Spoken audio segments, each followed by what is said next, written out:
All right, let's go ahead and get started. My name is Bodie Hodge. I've worked at the Ministry of Answers in Genesis for a number of years now. And we're going to be talking about animals of Africa today, trying to understand them from a big picture. Now, we've got the VBS going on. A lot of the littler kids are learning some really neat aspects. What I want to do is put a little bit more apologetical value when we talk about these animals of Africa. But I like to have fun. Do you guys like to have fun? Yeah. All right, let's start off with a little bit of fun here. So you're telling me that the Israelites wandered around the wilderness for 40 years without iPhones, iPads, Facebook, YouTube, Twitter, or any kind of internet connection?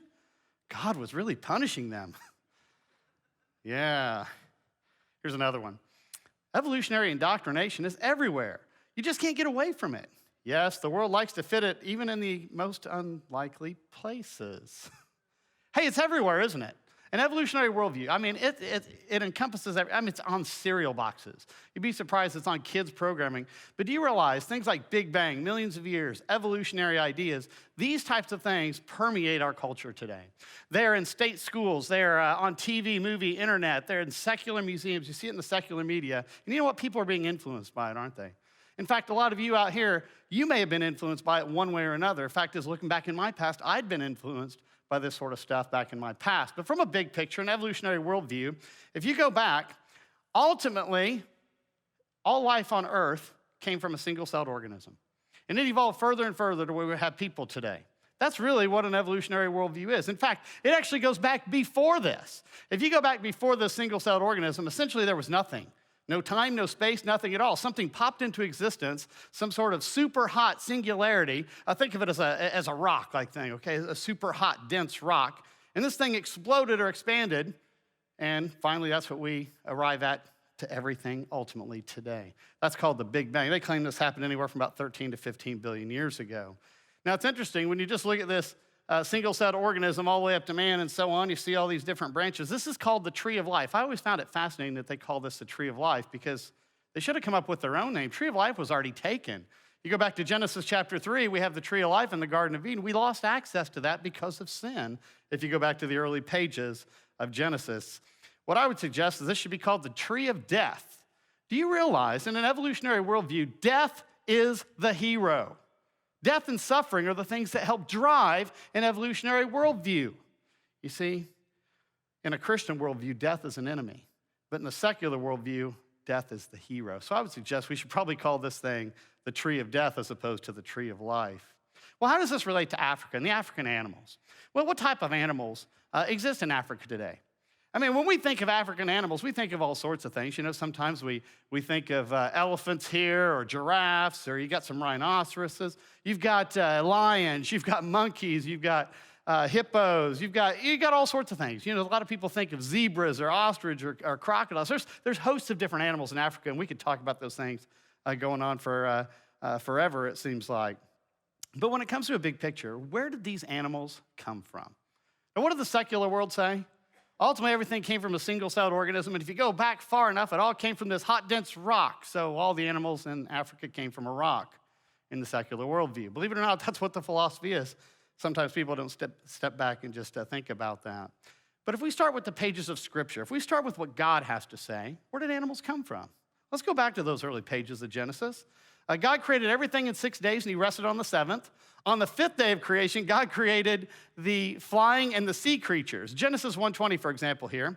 Then God said, "Let the waters abound with an abundance of living creatures, and let birds," that is winged creatures here, "fly above the earth across the face of the firmament of the heavens." So flying and sea creatures are on day 5. Day 6, we have the land animals, and we have man. For example, Genesis 1, verse 24. Then God said, "Let the earth bring forth the living creature according to its kind, cattle and creeping thing and beast of the earth, each according to its kind," and it was so.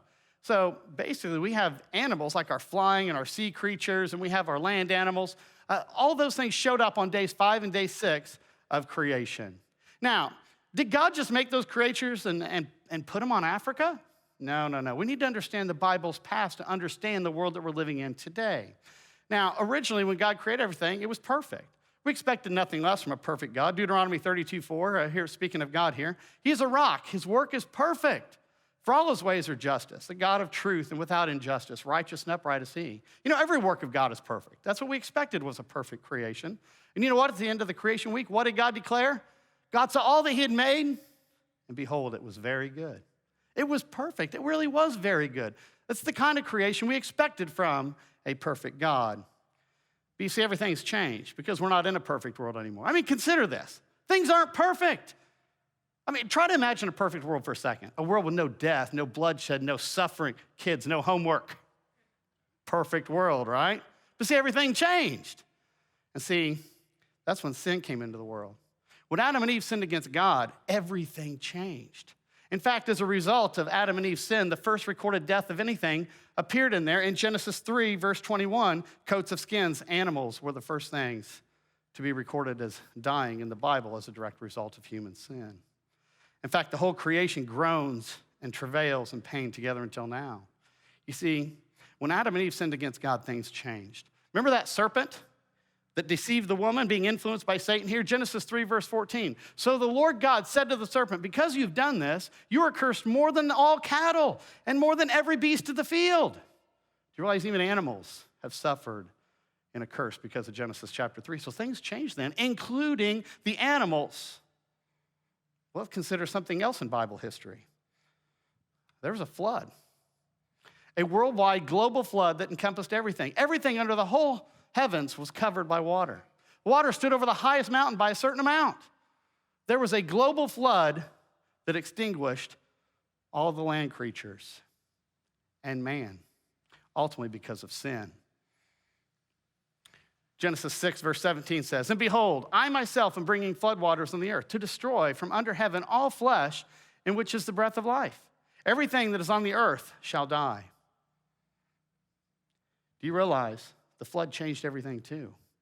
You know, most of the rock layers that we see that contain fossils came from the flood of Noah's day, even the ones on Africa. Now, we've had rock layers since the time of the flood, volcanoes, local catastrophes, and whatnot. But by and large, most of those fossil layers came from the flood of Noah's day. But consider this. Noah's Ark lands in the mountains of Ararat. Not necessarily on Mount Ararat. It landed in the mountains of Ararat right there in the Middle East. If you kind of take a look at the illustration here right toward the middle, we've kind of got lines drawing out from that general vicinity here. And that's what happened with animals. They came off the ark and they started to go to various parts of the world. We have some animals that could walk all the way up to Europe, animals that could go to Africa, to Asia, and so on.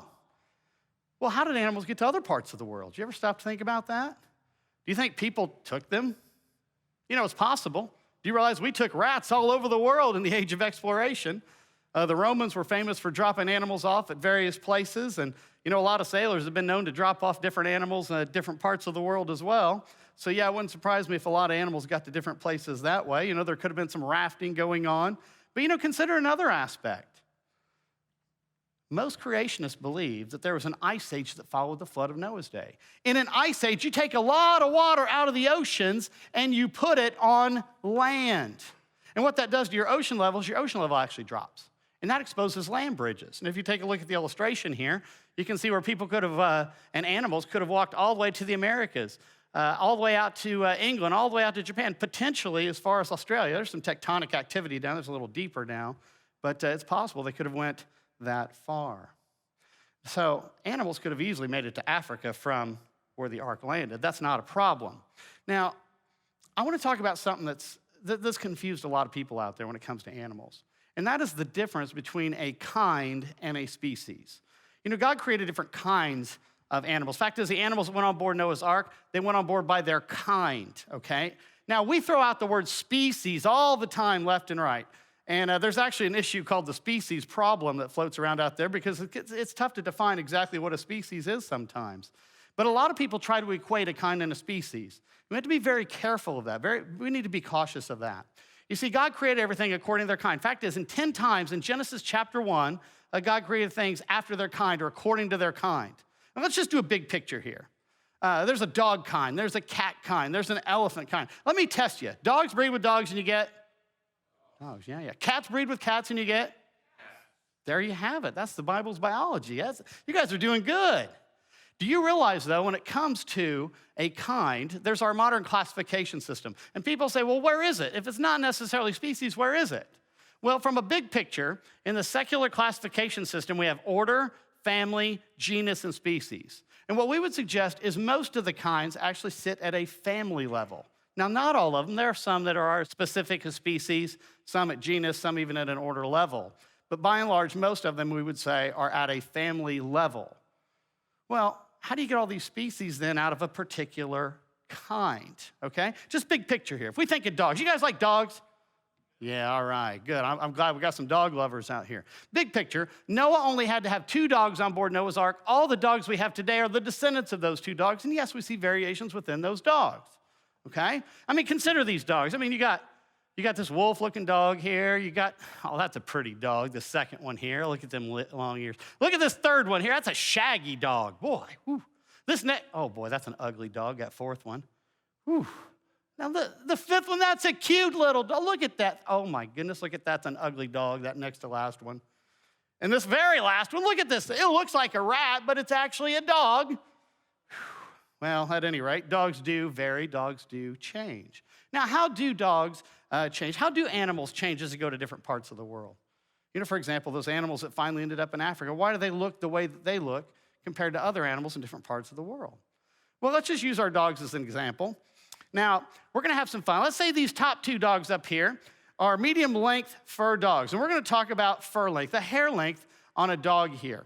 And we're going to say these are the 2 dogs that are on board Noah's Ark. Now, it's more complicated than this, but just bear with me here. Let's say that mom and dad both have genes, and the S stands for a gene for short hair, L stands for a gene for long hair, so they both, we're going to say, come out with medium-length fur. Now, like I said, it's more complicated than this, but this should get you the general point here. So let's say these 2 dogs come off of Noah's Ark. They could have babies that have short hair, dogs that have medium hair, or dogs that have long hair, because you can send a S gene from mom and dad down here to get a short-haired dog, or you can send a short hair and a long hair down to get a medium-length dog, or they could both send a long-haired gene down here to get a long-haired dog. So these dogs come off the Noah's Ark, and they start having babies. You can have dogs with long hair, short hair, medium-length hair. And, dogs breed with dogs, and you get lots of dogs, not to be confused with hot dogs. You eat hot dogs. Sometimes you eat hot dogs. I don't know if you want to eat hot dogs, but we end up with a lot of dogs, but those are different than the hot dogs, just so you know. Well, as dogs go to different parts of the world, things are a little different in different parts of the world. For example, let's say some of these dogs start to go north where it gets really cold. Well, some dogs don't like that. For example, our dogs with short hair here or our dogs with medium length hair, they're not going to like it. They're either going to get cold and they're going to say, boy, I got to move away. I got to get away from here. Otherwise, you're going to die. So that's their 2 options, either move away or die. So you're going to be left with dogs that have long hair, okay? So if you are left with only dogs with long hair, well, what kind of dogs can they have as children, as babies? It would be this last one here. They can only have dogs with long hair because they've lost the information for short hair. Now, let's go back to our dogs here. Let's say some of the dogs go to a hot place. Oh, like a place that later becomes the Sahara Desert. Oh, it gets hot there. You know what? These dogs with really long hair, these dogs with medium-length hair, oh, it's just too much for them. Oh, I can't take it. What am I going to do? Oh, I'm either going to move away or I'm going to die. It's all over with for those dogs. You're going to be left with dogs with short hair. Now, these dogs with short hair there, they can only have babies that have short hair. They've lost the information for long hair, so that excludes the medium hair in that instance as well. So as dogs go to different parts of the world, depending on where they go, you can end up with dogs with long hair, dogs with short hair, and there can be other factors involved as animals go to different parts of the world too. But this was just a basic example to show you. So as dogs go and have more and more babies and go to different parts of the world, you're going to get variations in various parts of the world. But there's still one dog kind, okay?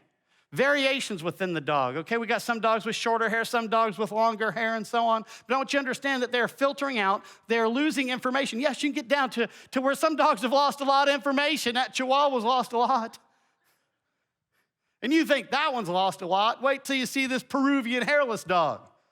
This dog has no hair. That's just skin, except for right on its head. It's like it's got a mohawk. They all have that. Those dogs are so ugly, they put clothes on them down in Peru. Whew. But let's step back and look at a big picture. See, in an evolutionary worldview, all the animals that exist today had to ultimately come from some sort of single-celled organism, like an amoeba. Let's use that as our example here. Now, for that amoeba to evolve into something like a dog up here, it needs to add new information. It needs to add information for a circulatory system, for hair, for eyes, for lungs, for heart, and so on. It needs to add that information. But what kind of observations do we actually observe? Take a look at our dogs here. We actually see variations within dogs. We don't see dogs changing into people. We don't see amoebas changing into reptiles and so on. We see horizontal variation, not this vertical variation. You see, in a secular worldview, they start off with some sort of single-celled organism that branches into all the life we have today, but we're not observing those changes. When we actually observe life, what we see is we see variations within a particular kind, okay? God creates a dog kind on, say, day 6. You look down here, and let's just say this creation forest of life down here at the bottom. If you start off, you're going to get variations within the dogs. Oh, you got a flood. So only 2 dogs get on Noah's Ark. All the other dogs have died out. Those 2 dogs come off of Noah's Ark, and they continue to branch into what we have today. So we have variations within the one dog kind. Same thing with our chicken kind. We have variations within our chickens. Pheasants are actually wild chickens, essentially. They can breed with chickens. Horses, we have variations within the horses, okay? But horses aren't changing into cows, and chickens aren't changing into rabbits. Let's take a look at this with regards to animals of Africa. For example, our elephant kind. All right, we've got an elephant kind. We have variations within the elephant. Obviously, the African elephant lives in Africa. That's pretty obvious, isn't it? Well, do you realize we have Asian elephants? Asian elephants are beautiful. Their ears are nowhere near as big as ones as those famous African elephants. Fact is, the females don't have tusks when it comes to the Asian elephants. But do you realize there's some Nepalese giant elephants? Now look at those things. These things actually have a big hump. They almost remind you of a mastodon or a mammoth, don't they? Well, we don't have any mastodons or mammoths alive today. They've died out. Here's a replica of the burning tree mastodon, one of the most complete, one of the biggest mastodons. This is actually housed at the Creation Museum. Phenomenal place. I want to encourage you to visit that. Hop on the website, creationmuseum.org, and you can find out more about that, how to plan your visit. But you could see this mastodon there if you wanted to. And then there's mammoths. We got our woolly mammoths and things like that in various parts of the world. A number of those, spread across Siberia and North America. So we have variations within this elephant kind. 2 elephants on board Noah's Ark. They come off of Noah's Ark. We have the variation. And some of them are dying out, just like the reasons everything else is dying out. But look at the cat kind, okay? We have a lot of cats, okay? We have big cats. We have little cats. We have house cats. And well, you know what? You just can't train a cat, can you? Not very well. I'll tell you, those cats are just not like dogs. But, we have variations within the cats. We have our tigers. We have our lions. We have white tigers. We even have the clouded leopard in here. We have hosts of them. We can look at cats all around the world. Cheetahs, for example, famous cat there in Africa. We have hosts of cats. We even have an extinct cat here. If you look down here, see the bones? That's of a saber-toothed tiger. You see, those have gone extinct. So yes, 2 cats came off of Noah's Ark. They varied at different parts of the world. Some of them are going extinct. The same reason hosts of different things are going extinct. What about the horse kind? I already mentioned the horse kind earlier, but what's a famous type of horse, if we want to call it that roams in Africa? We have a zebra. You see, a zebra is part of a horse kind.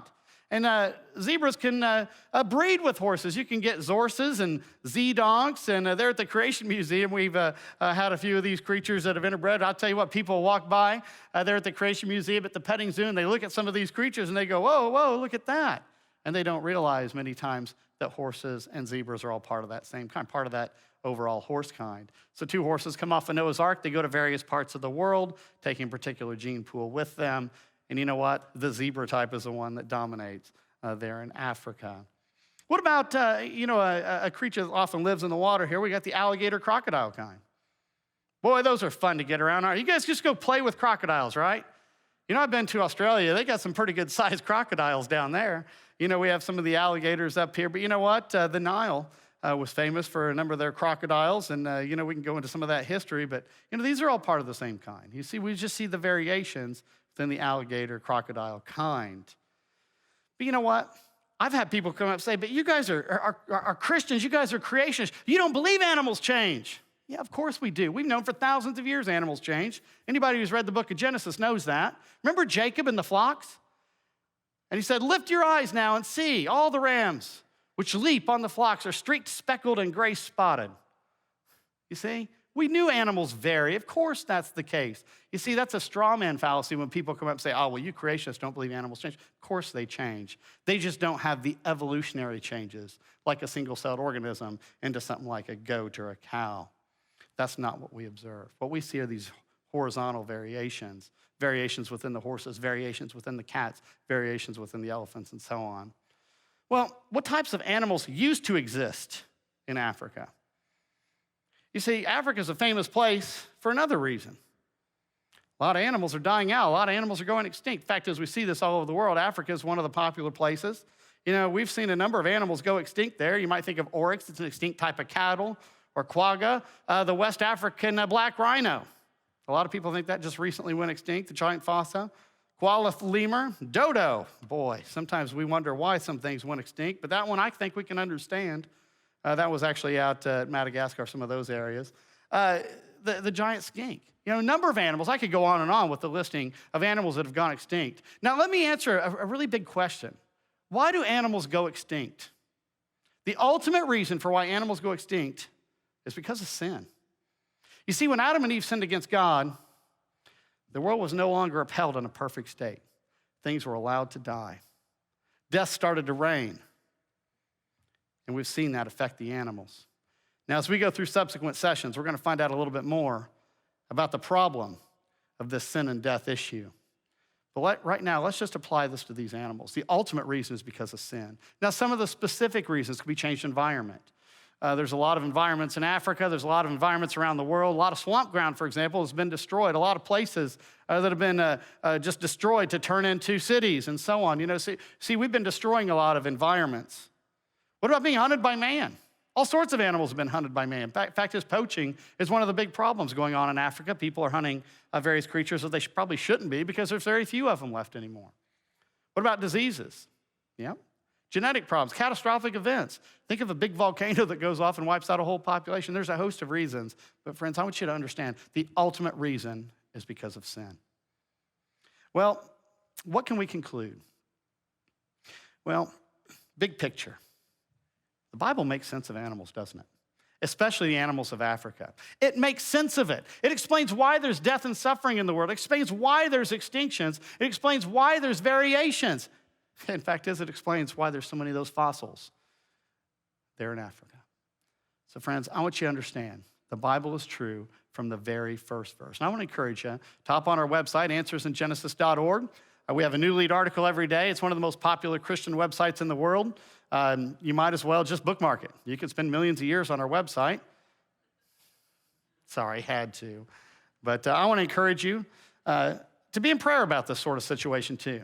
To find out more about, say, the animals of Africa. Find out more about a biblical understanding of not only the animals of Africa, but a biblical understanding of all things.